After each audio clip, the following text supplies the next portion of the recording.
The Hymn of the Pearl. When I was a little child, and dwelling in my kingdom, in my father's house, and was content with the wealth and the luxuries of my nourishers, from the east, our home, my parents equipped me and sent me forth. And of the wealth of our treasury they took abundantly, and bound up for me a load large and yet light, so I myself could carry it. Gold from Beit-Leah, and silver of Gazak the Great, and rubies of India, and agates from Beit Kashan. And they furnished me also with the adamant, which has power to cut even iron. And they took off from me the glittering robe, which in their love they made for me, and my purple mantle, which was measured and woven to my stature. And with me they made a compact, and wrote it in my heart, that it might not be forgotten. If you go down into Egypt, and bring the one pearl, which is in the midst of the sea around the loud-breathing serpent, you shall put on your glittering robe and your mantle that goes upon it, and with your brother, who is next to us in authority, shall you be heir in our kingdom. I left the east and went down, accompanied by 2 couriers, for the way was dangerous and difficult, for I was young to travel it. I passed through the borders of Meshan, the market to the eastern merchants. And I reached the land of Babel, and I entered the walls of Syriac. Down further I went into Egypt, and my companions parted from me. I went straight away to the serpent.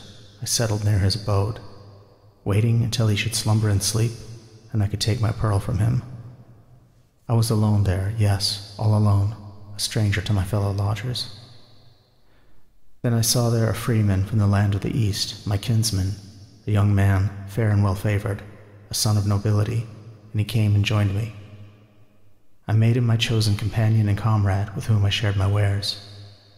He warned me against the Egyptians and against consorting with the unclean, for I had clothed myself as they were, that they might not guess I had come from afar to take the pearl, and so rouse the serpent against me.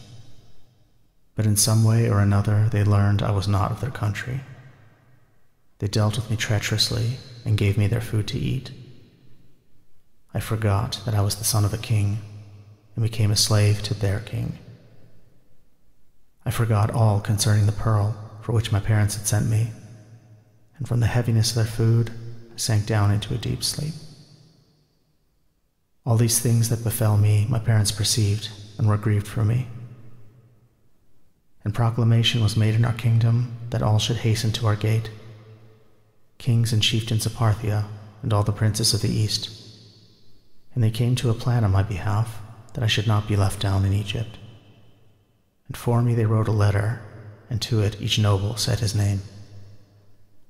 From your father, the King of Kings, and your mother, the Queen of the land of the dawn, and from your brother, our second in authority, to you, our son down in Egypt, our greeting. Arise from your sleep and hear the words of our letter. Remember that you are the son of a king. See who you have instead served in your slavery. Recall the pearl for which you journeyed into Egypt. Remember your glorious robe, and remember your splendid mantle, which you shall wear and with which you shall be adorned when your name has been read in the book of the valiant. And with our viceroy, your brother, you shall be heir in our kingdom. My letter was sealed by the king with his right hand, to keep it from the wicked ones, the children of Babel, and from the tyrannical demons of Syriac. It flew in the form of an eagle, the king of all the winged tribes. It flew and alighted beside me, and turned into speech altogether. At its voice and the sound of its wings, I awoke and arose from my deep sleep. I took it unto me and kissed it.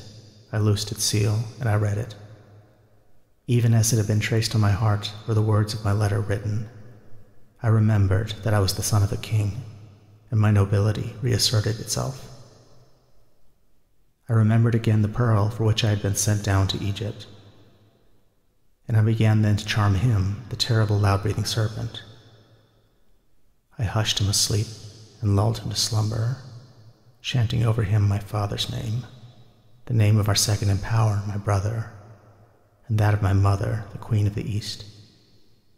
And thereupon I snatched up the pearl and turned to go back to the house of my father. Their filthy and unclean garment I stripped off, and left it in their country. I took myself back the way I had come, to the light of our home, to the land of the dawn. There before me on the road, I found my letter that had awakened me. As with its voice it had roused me, so now with its light did it lead me. Red letters upon silken fabric, this which came from the palace shed its light before me. With its guidance encouraging me, with its love drawing me onward. I went forth and passed through Serbach. I left Babel on my left hand, and I came to the great Meshan, the haven of the merchants, which lays by the shore of the sea. And my glorious robe, which I had stripped off, and the mantle with which it was covered, from my parents sent down from the heights of Hyrcania, in the hands of their treasurers, who by their worthiness were trusted therewith. And because I did not recall its fashion, for in my childhood I had left it in the house of my father, at once, as soon as I saw it, the gloriousness of the garment looked like my own self.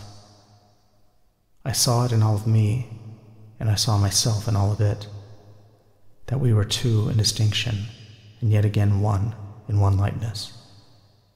And the treasurers too who brought it down to me I saw in like manner, to be two and yet of one likeness, for one sign of the king was upon them both, who through them restored to me the glory and wealth of my inheritance.